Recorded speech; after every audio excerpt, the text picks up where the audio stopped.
Welcome to today's episode of Financial Fluency. Today I have the lovely Gabriela Pereira with me, who is the author of the DIY MFA and the founder of DIYMFA.com. Thank you so much for joining me, Gabriela. Oh, thank you so much for having me. I'm so excited to be here. I'm really excited too, because I haven't told you the story of me coming in contact with your stuff. Even though we're in some groups together online, I actually bought this from Writer's Digest. It was suggested to me, and I was like, yeah, I think that's exactly what I need. I've mentioned on the show a little before, but have never fully dove into the fact that I am writing a book and have been for a very long time. And I really want to finish it this year. This is my year I'm going to finish it. And I used to have this thing of like, should I have gone back to school and gotten an MFA? But once you have kids and your location is kind of set by your spouse's job or whatever you're doing, it gets hard to suddenly like uproot and go physically to one. And I always wasn't sure about the online ones because of one of the first things you bring up, which is the community. Like, how would me being online work if I went to an MFA program? So these are some of my questions that we're going to answer in the episode, right? But first, I would love to get into your story, how you arrived at doing the DIY MFA. What were you doing before, and what brought you into this? So I've had many past lives. I kind of think that I'm sort of like part feline. And if you see my feline in the background, that's, I have a thing for cats. Anyway, so I had a couple of past lives. I worked in psychology. I was a psychology researcher for a while. Then I went and I designed toys for a while. This whole DIY MFA thing kind of came about by accident. And the way it happened was this. I like to say that DIY MFA, I didn't found it. I'm not the founder. It actually found me. And so the way it happened is I went and I got my MFA pretty much for all the wrong reasons, but also all the same reasons that most people get MFAs. And that was that I didn't really know how to get published.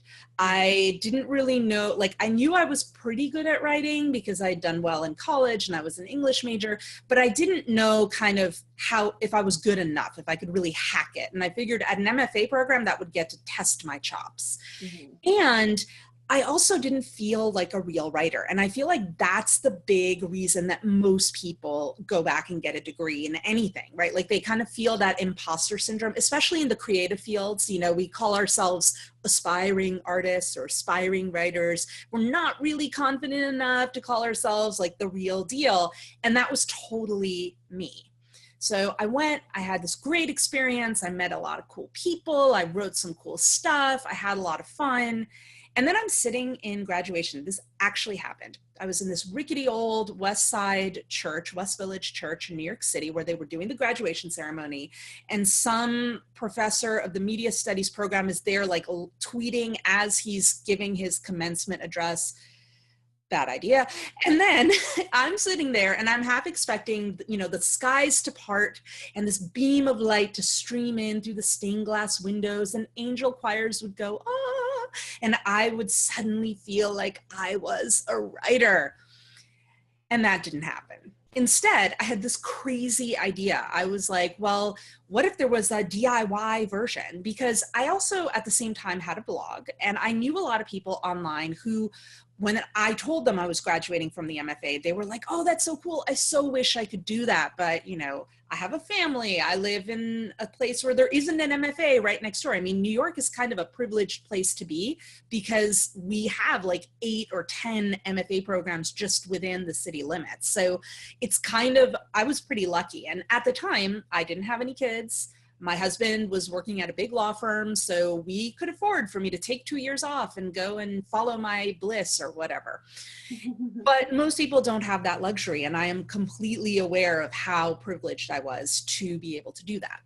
So I realized okay, this may be, there are people who want this thing. And this idea kind of hit me while I was sitting in graduation. How could I share what I learned in the MFA structure and help people create their own DIY version of that? So I did what every blogger does. I went home and I blogged about it. And I put this question out into the ether saying, hey guys, if there was a DIY MFA, would you do it? And at the time, I had this teeny tiny little blog with 12 followers, one of whom was my mother. And I expected there to be no response whatsoever. I figured the same thing would happen that happened to all my other posts. My mom would like it and everyone else would just be dead silence. Instead, I woke up the next day and had like 25 comments and a whole bunch of emails in my inbox saying, holy cow, I totally would do this if it existed. So at that point, I realized that I'd struck a nerve. So at the time I had just graduated, I didn't really know what to do next. Like I knew there was something to this concept, but I wasn't sure whether it was viable, whether this was a business. At the time, I thought it was a book, actually. I thought like this would just be a book that I'd write and then I'd be done with DIY MFA. And ironically enough, the book actually has now come after a lot of the other DIY MFA stuff happened, because in the process of developing the concept, I realized that you kind of need a business model first before you write a book about it. So, but at the time I didn't realize that that was the case. So anyway, long story short, I decided to do an experiment on myself, because this sort of ties back to the whole psychology background. And I like to run experiments. So I was like, all right, I'll be my own guinea pig. I am going to blog about this idea for every single day in the month of September. And I picked the month of September for a reason. First, because it was a short month. And so that way I'd get off the hook. I'd only have to write 30 posts instead of 31. And February was way too far away.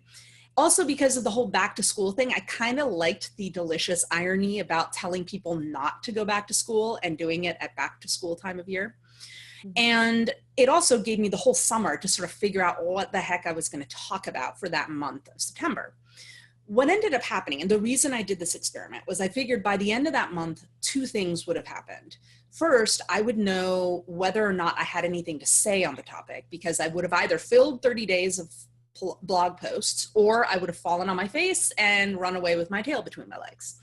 The second thing is I figured that at that point, I'd know whether or not there was really an audience for this, because either my readers, all 12 of them, would be like, Gabriela, shut up about DIY MFA, or I would have had more people coming to the website.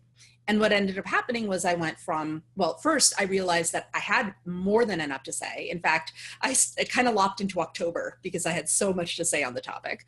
And so that was a good thing. And then the second part, I realized that I did have an audience, because I started with 12 followers, and by the end of September, I had about 400. So at that point, I realized, like, okay, this there's something to this, and like now I need to go on and build this thing. And that's sort of been the journey since 2010 and now. But that's how I came to DIY MFA, and yeah, it's kind of my dream job. I love it. So yay. Okay, so in 2010, that's when you graduated and started this thing, the fall of 2010. I have a quick question. Do you know where that growth came from? As people who are, I'm sure a lot of our listeners are online being like, ooh, how do you go from 12 people to 400? Well, it was kind of, I think it was like a lot of grassroots and viral stuff. I mean, I think it was a lot of people just sort of linking to each other. And you have to remember that like 2010 was a different time in the blogosphere than it is now. And I don't think that kind of growth would happen now in the same way, because we didn't have all these different social networks vying for attention. Blogs were much more sort of grassrootsy back then. So you could very easily write a blog post or a series of blog posts, and then like one person who has a ton of blog followers could like link to it, and all of a sudden you get the stream of traffic. It's not quite the same now. So I always like to couch that too with people, where when I like share numbers like that, like remember that was in 2010. It's a different beast now. You could probably still do that, but it would be a different strategy. So I didn't know what the heck I was doing. I was just lucky. Now it might be live streaming every day. Exactly. Like blogging every day probably won't get you that kind of traction, but back then not a lot of people were blogging every single day for an entire month. Now it's like people have group blogs. There's a lot more sort of group content online and like continuous content. Yeah, that's true. Were you collecting everybody's email address from your blog? I was not. I was a dum-dum back then. I didn't start collecting email addresses until I think 2011. And I did it wrong for the longest time. First, I started with a Google Doc. And so all those email addresses that I collected via a Google Doc, I couldn't use. So I had to like throw it away, you know, because like you're supposed to collect it using a legit thing like MailChimp or something. I didn't know that. I did everything wrong. And, you know, I slowly learned how to do all those things. And now, you know, it's a daily learning process. So well, there were a lot fewer options back then for the email services too. You had like, I think you had Constant Contact and Aweber still back then. Yeah, and MailChimp. And was MailChimp back then? Yeah. Okay. I'm trying to remember. Yeah, we did our first record label mailing list with MailChimp. But before that, you know what we did? We would mail from our personal emails, my Jen Turrell at Hotmail and stu555rex at yahoo.com. And we would had a way of, we tag the ones that were for the record label, and we'd go through and do 50 emails at a time. That's what I did at first. And then a mentor of mine was like, Gabriela, that's not how you do it. Like that is breaking can spam laws. Like that's bad. And so, yeah. You don't know what you don't know until you find out there are easier, better ways to do it. But the thing that I like to stress to people though, and I think this is important, is that when you're first starting out, because you're so small, you can fly under the radar and you're allowed to mess up. Like if I did something dumb like that now, it would be a big, big deal. But if me back then accidentally sending an email to like 50 people, because those were the only people who signed up, like most of these people knew me personally anyway. So it's like you can make those mistakes and people will forgive you. When you're smaller, the more you grow, that's when, you know, you want to be a little bit more careful not to fall on your face. I mean, you can still make mistakes, but it might be a little more embarrassing. Okay, so the growth of, so I'm thinking in two trajectories here. One is I'd like to talk about the growth of your business, because I think that's really interesting, especially for a lot of people who work from home and are creatives. Like, okay, how do you grow a DIY MFA or a DIY arts program or anything like that? And then the other track is, I know that a lot of people I talk to, including myself and my friend Neve, who I do a lot of work with, we all want to write books ourselves. And we all have these like massive resistance areas that we fall into, mainly because I feel like writing a book is such a big lofty goal, and has so little urgency. Actually, you know what just popped into my mind? Were you ever in a hot seat on Ramit Sethi, one of Ramit Sethi's calls? I was. I remember that exact episode, because I remember him being like, well, what's the pain point? And I remember thinking, well, wanting to write a book, it's not a pain point is the problem, but like I want author on my gravestone, you know, in my eulogy. I wanted to say that I was an author.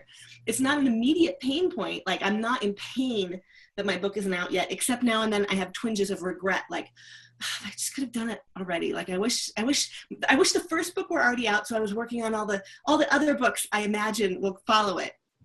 So can I say something though about pain points? Because that's something that kind of bugs me, and it's in the whole like online entrepreneur space. I hate thinking of it as pain points because I don't want to put people in pain. Like I don't want to do that whole head game of like, how would you feel if you didn't, you know, if you die tomorrow and you haven't written your book? Like that just feels so yucky to me. Manipulative, yeah. But I like to think of it, I'm a writer at heart. And as a writer, you are always thinking in terms of story. And every sales interaction is in effect a story. You as the creator are telling a story and selling your customer on that journey, that story journey. And the heart and soul of every single story is, what does the character want? So for me, I think of it as the want. What is that desire that people really want? And like you said, it doesn't have to be like a life or death thing. You could have a character who wants something, like Dorothy in The Wizard of Oz wants to go over the rainbow. That is not like something that's going to kill her if she doesn't get it, but it still matters to her. And so that, I think, is sort of how I've reframed the more Ramit Sethi approach of like the pain point and like, what do people really, really, you know, hurt for, as like, no, it's more about what do people desire and that they're really willing to put it all on the line for. And that's what every good story is about. So that's just my 2 cents. You know, I like that because like I said, I had a lot of internal monologue listening to that and just being like, it doesn't really apply. There are a lot of things that enrich life, like really the arts is not a pain point, but life is drab and dull without the arts, without culture. You know, we would live without art. It's like, it's not a question of life and death, but it's what makes life worth living. Yeah. The richness of it, the tapestry. Yeah. So I totally agree with that. But, I kind of forget the tangent I was going on there, but it just seems such a funny thing. Oh yeah. The 2 different trajectories. So yeah, the one is people who want to write books. I would like us to talk to them some, but can we continue just a little further along your business building story? Sure. First, and then let's not forget to get to the people who want to write books. So at 2010, you had 12 followers, bumped it up to 400. kind of collecting email addresses eventually. What happened next? What was your next big step? So, the next big step. So I started, like, I set up DIY MFA as its own thing. At the time, it was a spin-off of my little personal blog, and my little personal blog is still out there, but I no longer blog at it.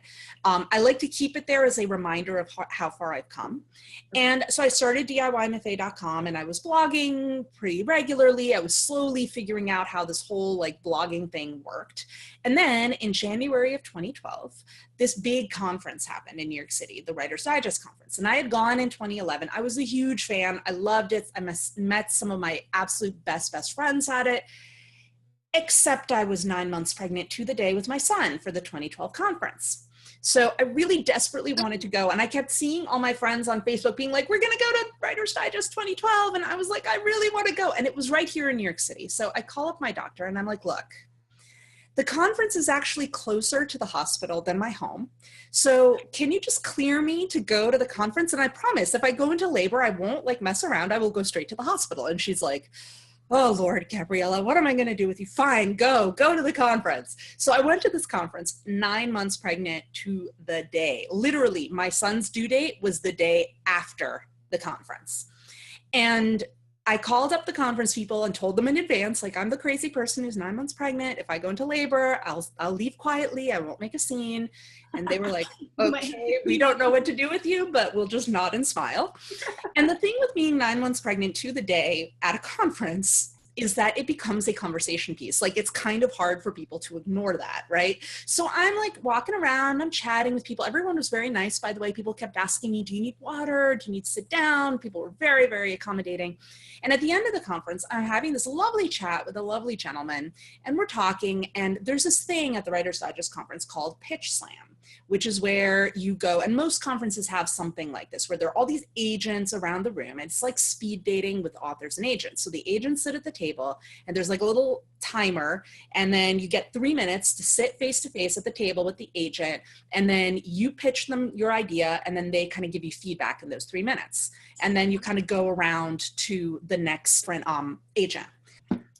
So I had been pitching the DIY MFA book at that conference, 9 months pregnant to the day. And at the end of the event, I'm there, I'm talking to this very nice gentleman, and I don't quite see his badge, so I'm not quite sure who he is, but I figured, nice person. And we're talking, and he's like, so, did you pitch at the Pitch Slam? Which is kind of like what you ask. Like, everyone's like, oh, did you pitch? And I'm like, yeah, I pitched it. And he's like, all right, pitch it to me. And I was like, ah. And so I did, but like, I thought he was just like a normal other person at the conference. And then he like turns around and he's like, I'm the publisher of Writer's Digest, and we would totally buy that book. At which point I like said, but you do realize I am 9 months pregnant to the day. Like, this is a thing, and it's happening like in the next week. And he was like, when you're ready, send me your, here's my card. When you're ready, send me your book proposal. At which point I went home, had a complete nervous breakdown, had a baby, and all of that happened.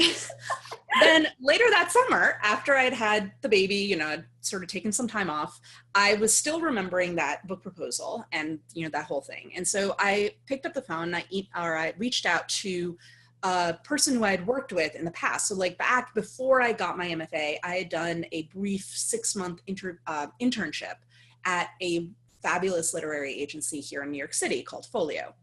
And one of the agents that I had worked very closely with, who became kind of a mentor and took me under his wing, Jeff Kleinman, so, we had stayed in touch. And so I reached out to him. I'm like, hey, remember me? I was your intern way back in the day. And crazy thing just happened. I may have potentially an opportunity to send my book proposal to Writer's Digest for this book. What do you think? Like, is this a good idea? Like, give me your insight. And so we ended up talking, and by the end of that whole conversation and everything, I basically signed with him as a client. So now I have like my dream agent who, Jeff Kleinman, awesome person, and Writer's Digest had expressed interest, at which point Jeff was like, all right, let me just school you on something. Your platform is puny. So you need to build this, and we are not sending anything to anybody until you have some numbers that are respectable. And I was like, so of course that was crushing, right? Because I thought like I had been, I thought I had already made it through the gatekeepers. Like there was a publisher interested, and he was like, no. Like, we don't want it to just be a puny book. We want it to actually be like legit, and we want you to, put your best foot forward. So I spent literally 2.5 years building my platform, growing my email list, building connections, building relationships with various influencers in the writing sphere, going to conferences, speaking, etc. It almost became a running joke because I kept seeing Phil, the publisher at the time, at different conferences, and he'd be like, so where's that book proposal? And I was like, it's coming, I promise, but my agent won't let me send it to you yet. So it was like this running joke for a couple of years. But finally, by the end of December 2014, I finally signed the contract for the DIY MFA book. So we sent the proposal in like the fall. By December, we had like signed the contract. So that's kind of how the whole thing happened. And then after that, it just like, so. Okay, so the first thing that I was like, let's talk about this whole thing about publishers and platforms, because I recently helped my friend Amanda Steinberg with her like pre-launch book club to try to get reviewers and early readers and stuff. Mm-hmm. And I was really shocked at a few things that went on because this was a Simon & Schuster book. So I was like, oh, you got Simon & Schuster, you got an advance. Like, oh my gosh, this is so amazing. They're going to do so much for you. And I realized in the course, because I like, obviously as someone interested, I was like, this is going to be, I'm going to learn so much about book publishing and how a book launch works and all this stuff. And she has Daily Worth, which is a massive there's 1 million email subscriber, is pretty massive.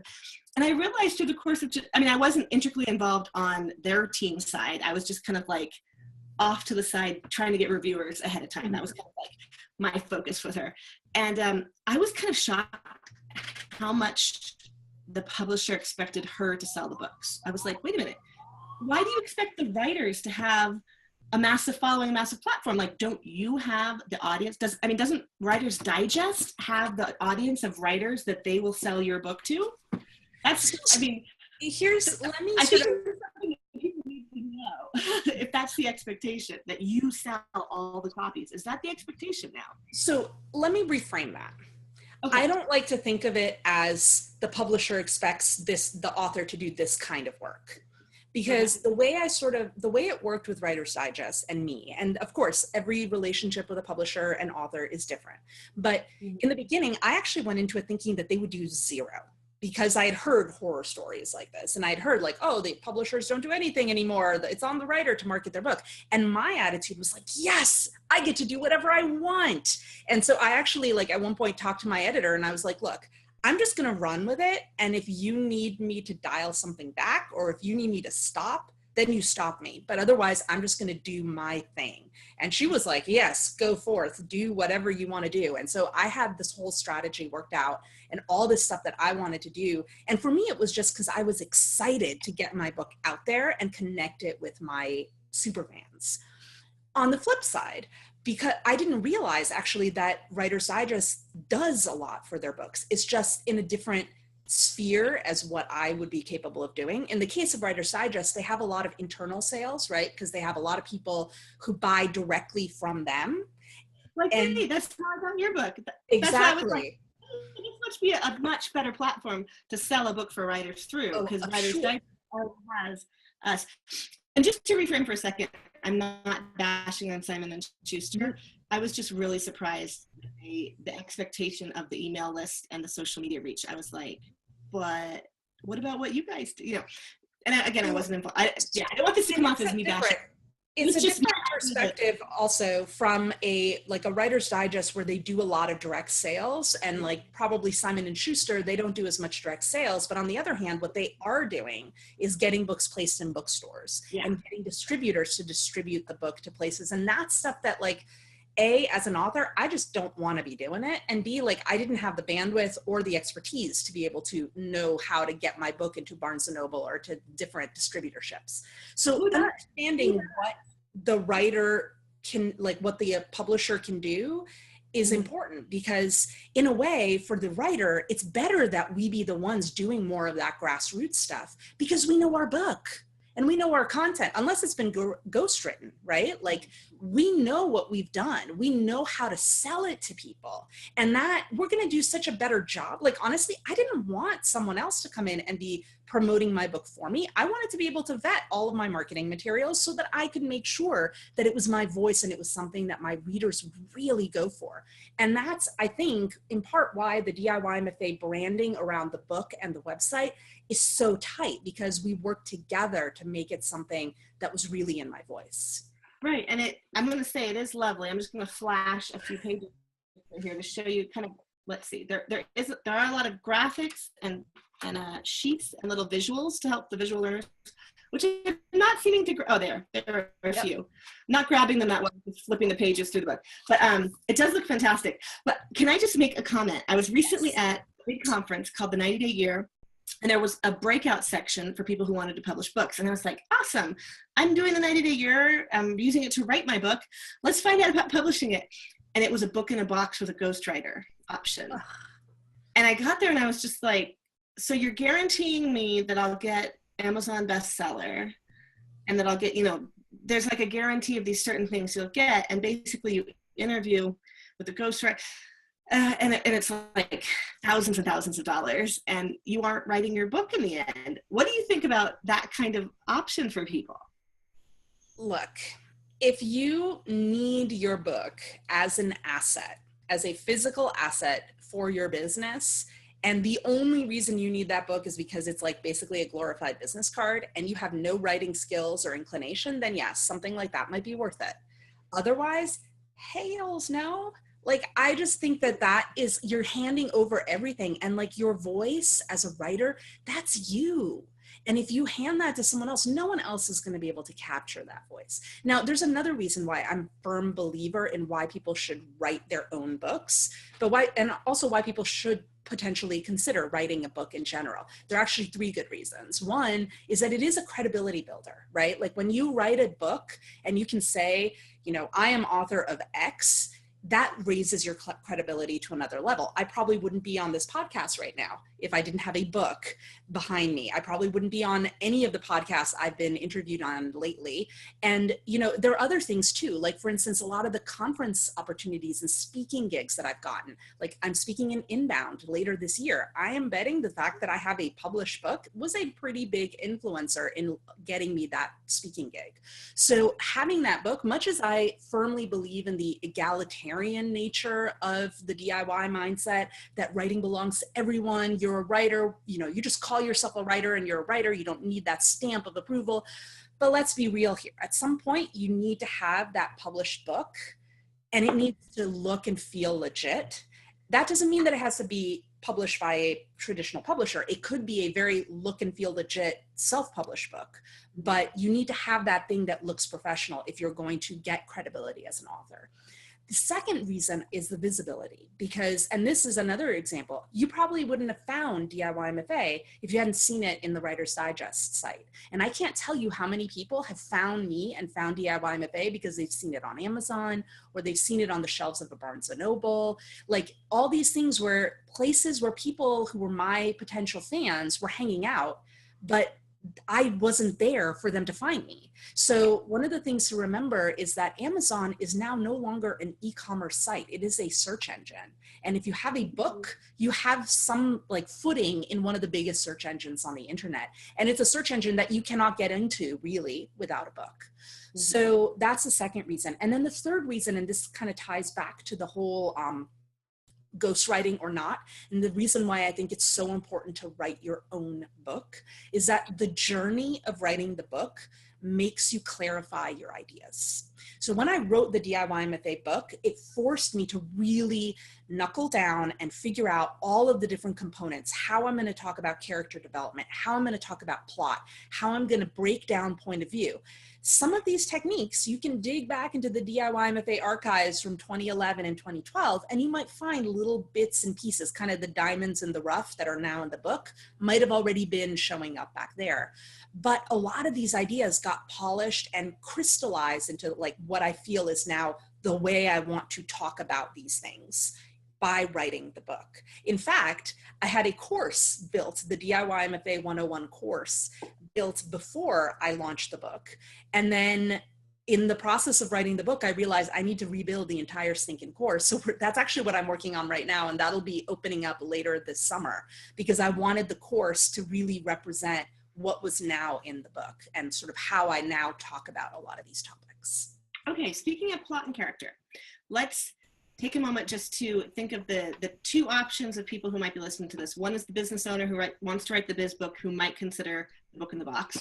And the other is, like me, a closeted fiction writer who has always wanted to, I mean, personally, I always wanted a massive, like, it didn't have to be massive sales, but I wanted an acclaimed literary book. Like I wanted to be like a Winterson or like a Roxane Gay or a Virginia Woolf, for Christ's sake. You know, like that was my dream in college, especially. And since I've realized that I actually may be edging towards the YA genre, because I read tons of YA stuff with my kids, and I do the 100 books a year challenge over on Goodreads. So are you on Good? I assume you're on Goodreads. I am on Goodreads. I've tried that challenge. I so can't do it. I think I can barely squeak by with like 25 books a year. But well, what I've done is I never was much of a TV watcher, but pretty much I schedule and I use Pomodoros, and I put reading on my Kindle between my Pomodoros, and then I keep one on audio and one in my Kindle or physical. Honestly, I hate to admit this, but I love having a physical book to flash. This is the hardest to finish for me because I set it down here in my office, and then when I'm at the dentist or anywhere else, I keep this always with me, and it has how many books do I have in here? I don't even know at this point, but I can always pick up where I was. And especially with WhisperSync, if I get both the audio and the Kindle version, that's how I've been managing it so far. I started off super strong this year. I'm a little behind right now, but the basic idea is just that I want to continue learning. I do read a lot with my kids, so some of them are YA stuff. But let's see, okay. How will your book help people who are doing the business book, and how will it help people who are doing the fiction book? Well, on the business side, if you're writing, basically, let me break it down. Okay. Instead of saying business and fiction, I would say like prescriptive nonfiction and narrative. Okay. Because the prescriptive nonfiction, like you need to understand that the two types of books are sold differently. And so it's kind of like that whole idea when you're building a course or you're building an online business, you kind of need to know what the end game is and then work your way backwards for all of the stuff that you're going to use to promote the thing you want to sell. It's kind of the same thing with books. You need to understand how that book will be sold to the publisher so that then you can actually create the right thing to get to that place. So with a prescriptive nonfiction book like DIY MFA, and if you're a business owner and you're trying to do a book that's kind of how-to-esque, that's the type of book you're writing. That's where the platform is really, really important. And that's also where you don't actually write the book. You write a book proposal, and then once you have your book and you're advanced and all of that, that's when you write the book. And so that's what happened with me with the DIY MFA book. I sold the book, we made the book deal, and then I wrote the book, and then it got published. On the other side, with narrative, and that's where you have a story. It could be a nonfiction story, like a memoir, or it could be a fictional story like YA, whatever, or middle grade or romance or what have you, that you actually need to create the whole thing, at least if it's your first book. If you've written and published numerous books, later on, the publisher will buy your subsequent books potentially based on a book proposal because they've already seen like, oh, you wrote the first book in the series. Yeah, we'll let you write the other ones based on an outline, basically. But before, when it's the first one, they need to see you can actually write the thing. And it's interesting. You can sometimes see it. I'm sorry? Does this focus on you finding an agent and a publisher as opposed to like DIY publishing? The DIY MFA book? Yeah. I mean, the DIY MFA book is predominantly based on craft. At the end, I break down in the community section how the different options that you have. And it does give some ideas on how to find an agent and how to like query and publishing and that sort of thing. But that's kind of where I feel like it's important to hand off to the experts in that. And that's where like, I recommend going to see like actual, go to the Query Shark website and see Janet Reed critique query letters live on her blog and learn from that. That is much better than if I were to give you a tutorial on how to write a query letter. So but the craft of writing, like when you're writing a work of fiction or narrative nonfiction, you need to produce a really amazing manuscript, because that's kind of your entry into that world. And that's what I'd say probably like 75% of the book, the DIY MFA book, is about the nuts and bolts of the craft. Okay, cool. So if someone does just want to, with either of those, say you have a prescriptive nonfiction book, and you really just want to have it exist so that you can give it to clients, give it at conferences, use it to promote yourself, what do you think about them self-publishing? Oh, I think that's totally fine. And I'm a big fan of self-publishing. I don't think one or the other is better, but there's a caveat. If you're going to self-publish, it's kind of the difference between like an article of clothing that's handmade versus something that's homemade. You need your self-published book to be like an artisanal published book. Like it needs to be of that same level of quality that you would get from a traditionally published book. I should be able to pull a self-published book off the shelf and not be able to tell that it was self-published. The problem is that most self-published authors get lazy and they don't actually produce a book that has that same level of professionalism. Okay. Or, and part of the danger with that too is that like you'll self-publish and you try to do it on a shoestring, and then you decide that self-publish means doing it all yourself, which is not true.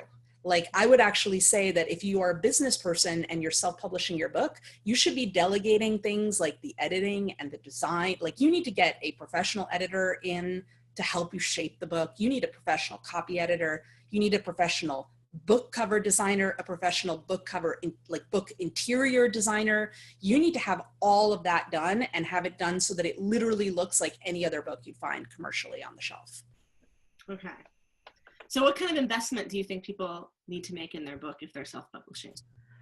That's hard to know. And because I haven't self-published myself yet, I don't really, like I've never actually had to price it out for myself. I hopefully will be doing some of that in the future. I feel like I always need to do, I believe that I need to go through all the different experiences of the publishing world so that I can then speak to it. So hopefully at some point I will have something worthy of self-publishing, and then I will be able to report back to you. But until then, what I would recommend is people follow Joanna Penn of The Creative Pen, who is fabulous, and she's a good friend and just super sharp about self-publishing. So I would send people to her, and she's got a lot of books on sort of the ins and outs of that as well.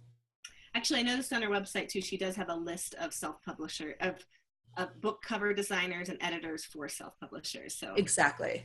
Yeah, I like her website too. And I like her British accent, so that's nice. What is your next book?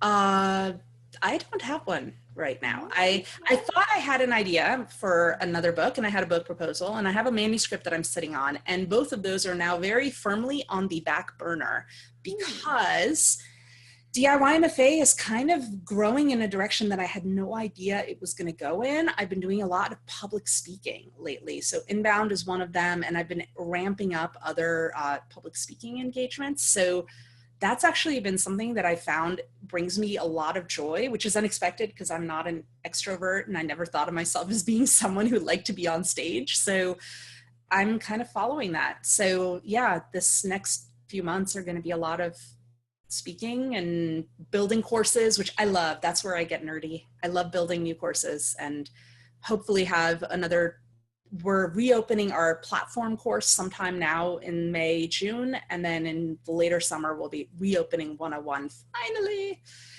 So what is the platform course? Like how to build your platform as an author?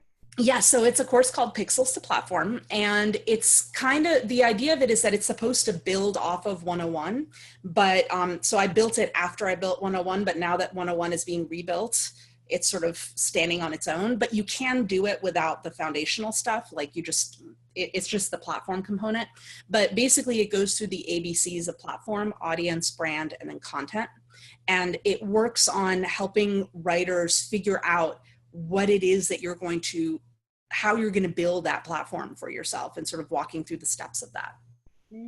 That is interesting.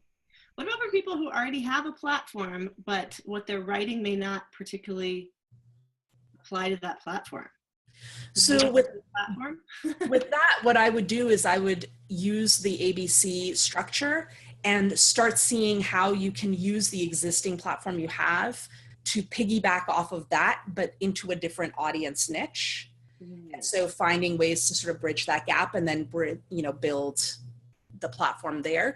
I'm not a big fan of separate platforms for authors. I've often been asked like, oh, shouldn't you have like your own, like if you write fiction, wouldn't you have your own Gabriela website? And I just don't want that. Like for me, I feel like it's hard enough to keep up with one platform, and to have multiples, I'd like lose my mind.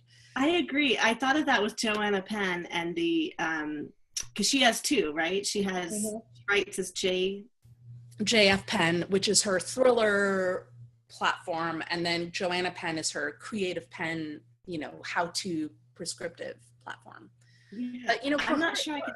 So a whole other set of, well, my husband and I have our record labels and our indie record stuff. So we already, like, I manage his Twitter and my Twitter.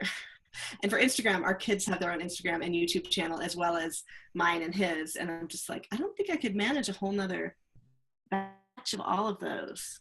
Sounds like a lot.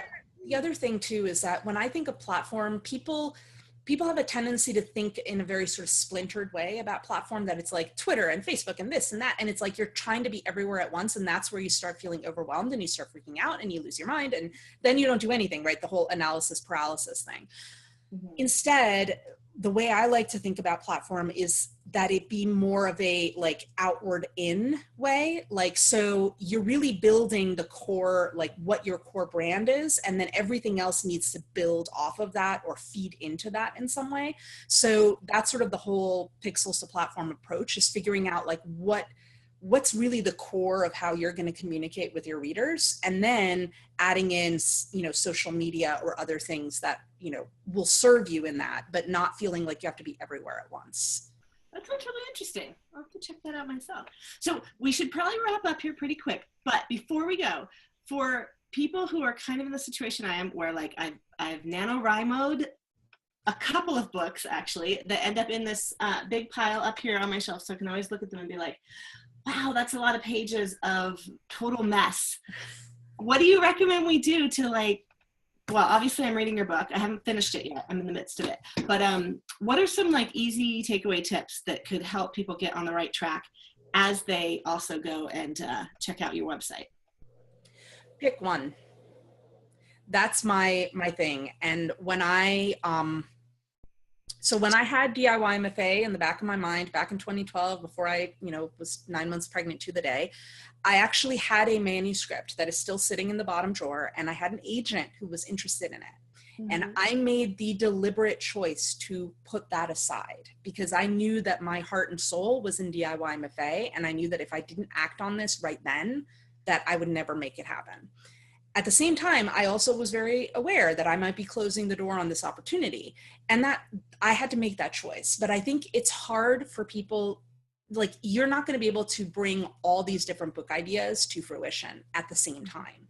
So you need to pick one that's where your heart is, and you need to really stick to it like a dog with a bone until the very end. And that's the other piece of it, right? Like with DIY MFA, I picked it, and I was like relentlessly stubborn until I saw it through to the book and beyond. So I would say like pick one and just know, it's like that whole idea that if you say no to something, you're actually saying yes to the thing you really, really want. So say yes to that. Okay. So we picked one. Pick one. Then what's the next step? The next step, revise. And take it as far as you can in revision. And I actually have a revision, like a whole system on how to revise, and it'll be in the 101 course. And there's also a podcast episode way back in the day. I can send you the link to that. Okay. How to revise your NaNoWriMo novel. I think it was one of the very early podcasts. But it's this whole idea that you start revising the most important sort of broad aspects of your book first, because the problem that most people face is when they revise, they go through with a red pen and they do it like sentence by sentence and page by page. Problem with that is that if you decide to scrap chapter 12 in its entirety, you've just wasted a whole lot of time doing little like tweaks on chapter 12 with the red pen that you are now not even going to use because you're throwing it out altogether. So the way the DIY MFA approach to revision works is that you start with revising your voice, then you move on to your characters, and you make sure that they're all operating the way they need to operate, that all your characters are, that they have their motivations they make sense, and that their arcs, each character has an arc that makes sense. Then you move on to the plot. And with plot, there are like specific notes and moments you have to hit. And in the DIY MFA book, I think it was chapters 10, 11, and 12, where I kind of break down the different landmarks in the plot. Then you move into like the smaller, like scene by scene, chapter by chapter stuff, where you look at like the dialogue and the descriptions and stuff. But that you don't do until you've figured out that your voice is solid and that your characters are making sense and that your plot is hitting all the major landmarks it needs to hit. And once you've got your scenes in place, only then do you do the little line by line corrections and stuff. Otherwise, yeah, like you could end up correcting something and fixing something that you end up tossing out completely. So saves a lot of agony and time in the end. Yeah, that would probably make it a lot easier. Okay. Any last tip? I don't think so. Just, keep writing and keep being awesome. And yeah. What if, okay, I'm going to throw this out there. What if actually finishing a first draft, like getting to the end, is the struggle? Getting to the end of a first draft. So when I've worked with writers one-on-one, and I find that one of the things, there's sort of two reasons why getting to the end of the first draft it becomes a problem. One is the shiny object syndrome, right? That they just like start, whoosh, and then they run to a new project. And when that happens, and I'm working with a writer more closely, that's where I'll be like, no, you're going to put that away and you're going to go back to your real thing. And that goes back to the whole picking one, right? And I have tricks and techniques that I use myself when I need to make sure that I'm staying focused. For instance, I have a little jar on my desk where I put all of my ideas until they are ready and ripe to be harvested, so that I do not chase shiny objects. Exactly. So that I'm not chasing shiny objects constantly. And, I put them in here and they're safe in here. And once I take one out to be take action on it, I'll put it into like my binder, and I'll actually put it there so that I know like this is now not in the jar. It is now an active project. The other part is that people can't make it through the first draft because they're getting stuck in the middle. And that is a chronic problem. It's something that is very common. People often get stuck. I mean, there's a reason they call it the muddle in the middle, because the middle of a novel is twice as long as the beginning and the end, or longer. So it's already really stinking long and hard to get through, but then it's also hard because you have to kind of get through that slog and keep it interesting for your readers. And it's where I always get stuck, because I have a tendency in fiction to underwrite and leave stuff out of the middle. So there are a few hacks, and I go into some of them in the book, and there are other techniques that I've used, like either in classes or whatnot, to help people get through that muddle in the middle and find ways to tease out more juicy stuff from their story so that they can keep that momentum going and it doesn't feel like a slog for them or for the reader. Mm-hmm. It helps to have those guideposts also, like the midpoint and like the point of no return and the dark night of the soul, so that like what you're aiming for, but like kind of having some tricks and tips to get through those in-between moments. And that's just hard, but you got to do it. Yeah. I think I tend to overwrite. I try to explain everything and I get bored myself. So, okay, those are some good things to think about. I think we probably better wrap up. So thank you so much. I think that was a great story of your journey, as well as how you help writers get through some of these things. Anyone interested in writing a book, either a prescriptive narrative a prescriptive nonfiction or the narrative, go and check out DIYMFA.com. You can get the actual physical book, so you can hold it like I'm holding this one. And yeah, thank you so much for being on the show. I really appreciate it. Thank you. This was such a blast. Thanks so much for having me. I will see you in all the groups that we're on, both in online. Bye. Sounds good. Bye.